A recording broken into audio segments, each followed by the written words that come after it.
Olá pessoal, sejam todos muito bem-vindos ao Trivia Night. Neste vídeo vamos explorar um dos grupos fascinantes da tabela periódica, o grupo do boro, também conhecido como grupo 13. Vamos começar? O grupo 13 é composto por elementos representativos, eles estão em estado sólido à temperatura ambiente, apresentam configuração eletrônica Ns2-Np1 e o seu NOx varia entre +1 e +3.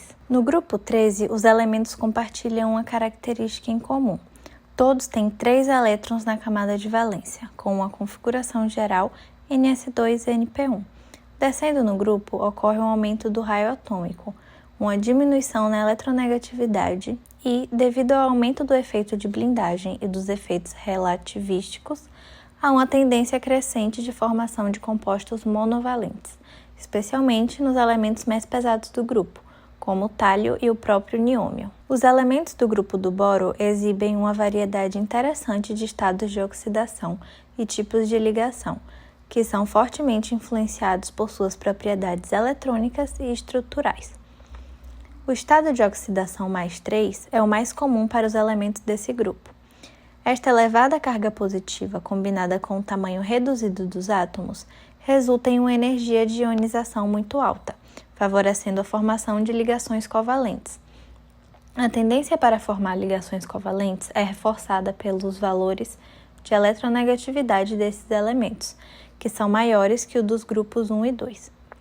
Já no estado de oxidação +1, à medida que descemos no grupo 13, há uma tendência crescente para a formação de compostos monovalentes, especialmente para o tálio. Agora vamos falar um pouco sobre a ocorrência dos elementos do grupo do boro, e queremos ver se você sabe. Primeira pergunta: em que lugares surpreendentes podemos encontrar elementos da família do boro na natureza? No ar, em minérios ou no solo?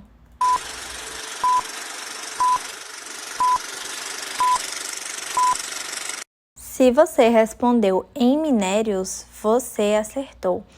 O boro é encontrado principalmente no minério bórax. O alumínio é extraído da bauxita, um minério comum na crosta terrestre. O galho também é encontrado na bauxita, geralmente como subproduto do refino do alumínio.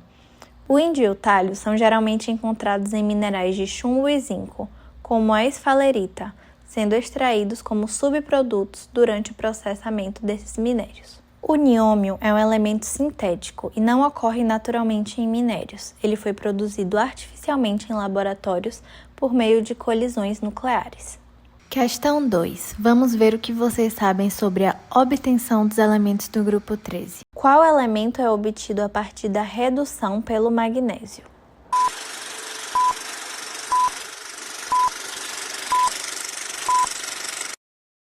Resposta certa: boro. A obtenção do boro a partir do bórax envolve várias etapas. Primeiro, o bórax é tratado com ácido sulfúrico, resultando na formação de ácido bórico.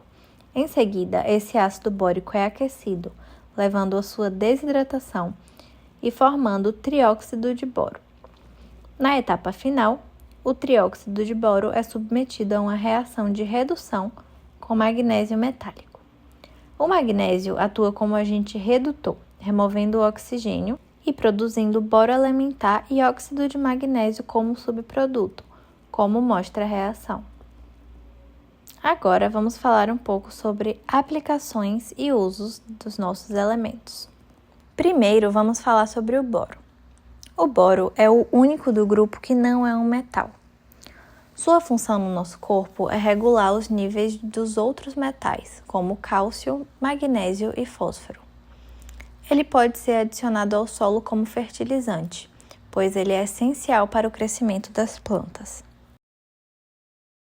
A principal aplicação do galho está na indústria de semicondutores, sendo utilizado na produção de termômetros especiais e tubos de quartzo, que podem suportar altas temperaturas. Ele é usado na produção de laser, LED, smartphones, tela de computador, televisão, entre outros. Uma importante característica do galho é que ele possui o maior intervalo líquido de toda a tabela periódica, com com um ponto de fusão de 30 graus e de ebulição de 2.403 graus.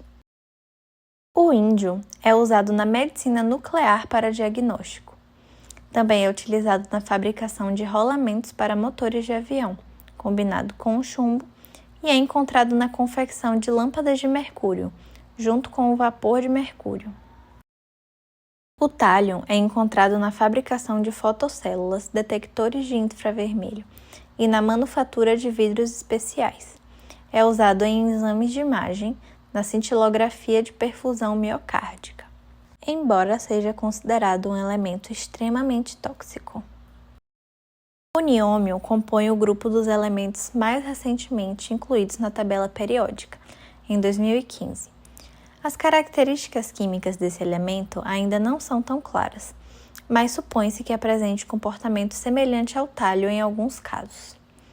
Ele foi criado em laboratório por fusão nuclear. São muito pesados e instáveis. Dessa forma, esses elementos não existem naturalmente. De modo geral, criam-se esses elementos em laboratório e eles são usados apenas em estudos científicos. Agora vamos falar sobre a estrela do nosso show, o alumínio. O alumínio, especialmente na forma de sais como cloridrato de alumínio, é usado principalmente em antitranspirantes para bloquear temporariamente as glândulas sudoríparas, reduzindo assim a transpiração. Esses sais formam tampões nos ductos das glândulas sudoríparas, evitando que o suor atinja a superfície da pele. Por outro lado, o controle do odor nos desodorantes é realizado por outros compostos, como agentes antimicrobianos e fragrâncias. Agora vamos falar um pouquinho sobre a história do desodorante. Você deve estar se perguntando, por quê? O que os camelos têm a ver com isso? Bom, os primeiros registros de substâncias usadas para mascarar os odores corporais vêm da civilização egípcia. Tais povos faziam uso de óleos, gorduras e sabonetes aromatizados após o banho, na tentativa de evitar o posterior mau cheiro.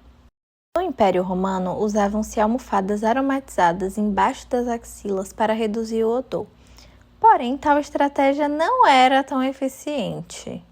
Já durante a Idade Média, os europeus usavam principalmente o perfume. Porém, essa estratégia também não anulava o mau cheiro. Foi somente em 1888 que tivemos o aparecimento do primeiro desodorante da história. Ele foi inventado na Filadélfia, Estados Unidos, e o desodorante americano se chamava Mum, com tradução mamãe, e misturava um tipo de cera dióxido de zinco que inibia o aparecimento de bactérias causadoras de odor. É considerado o precursor dos desodorantes atuais. Em 1903, os antitranspirantes começaram a ser desenvolvidos com a introdução de uma substância à base de cloreto de alumínio, que ajuda a reduzir a transpiração. O alumínio atua bloqueando temporariamente as glândulas sudoríparas, reduzindo a quantidade de suor que chega à superfície da pele. Isso, por sua vez, reduz o ambiente propício para as bactérias que causam odor. O nome do famoso primeiro antitranspirante era Everdry, sempre seco. Porém, ele ainda era muito caro e inacessível para a maior parte da população. Foi somente após a Segunda Guerra Mundial que os preços caíram e, assim, o desodorante se tornou acessível e se popularizou. Desde os anos 1960, surgiram preocupações sobre o uso de compostos de alumínio nos desodorantes e antitranspirantes, especialmente devido à sua possível ligação com doenças como câncer de mama e Alzheimer. No entanto, até hoje, estudos não conseguiram estabelecer uma relação causal clara entre o uso de antitranspirantes com alumínio e essas doenças. As principais agências de saúde, como o FDA, continuam a considerar antitranspirantes contendo alumínio como seguros para a saúde. A toxicidade do alumínio está fortemente influenciada pelo pH do ambiente, o que determina a forma química do alumínio e sua capacidade de ser absorvido pelos organismos.